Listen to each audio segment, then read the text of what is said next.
So today we're going to pull this door out. We score all the edges with the blade, just to try to keep that paint from pulling with the trim when we pull the trim off, because we don't want to have too much work afterwards if we don't have to. And then just like that, you take off the inside trim boards, and you get off the outside trim boards, and actually when you're all set done, you can almost sometimes see daylight coming between the two. So this is looking good.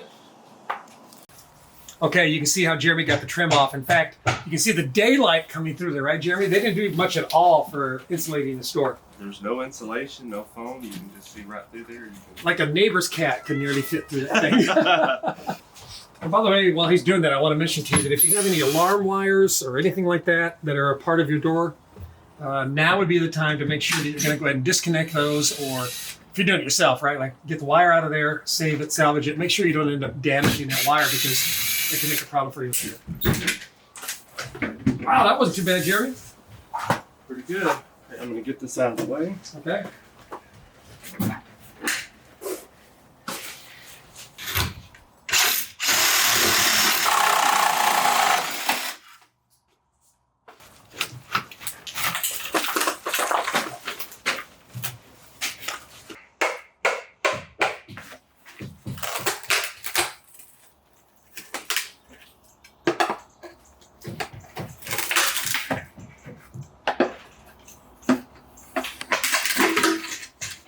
Yay, success. So what are we seeing here?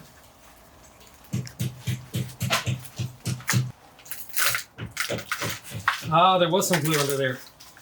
Yeah, so they did put some stuff under there. And that's what was holding it down, because there's no anchors down into the concrete. Okay, I see.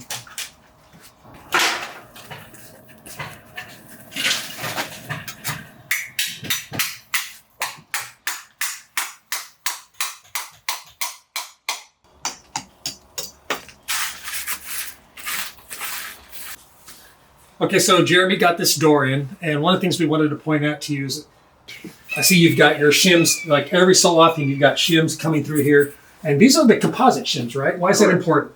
Well, the composite won't rot through time, even though we're doing all this waterproofing, Right. It's just, if you have the best product, might as well use it, right? And I also noticed too that you've got really good straight reveal lines, like right here, this reveal line is the same as it is on that side and as it is on the top. So that takes skill and patience, doesn't it? It does. It takes time, and you can't just put screws where the hinges are and achieve that. You still have to shim, and just one at a time. You step back and make sure it's good.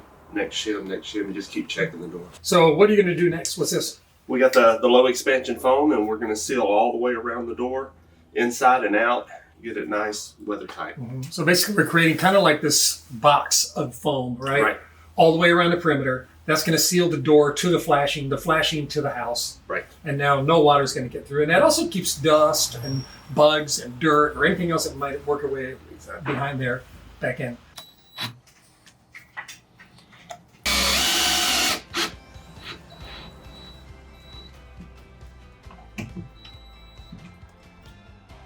Okay, let's try it.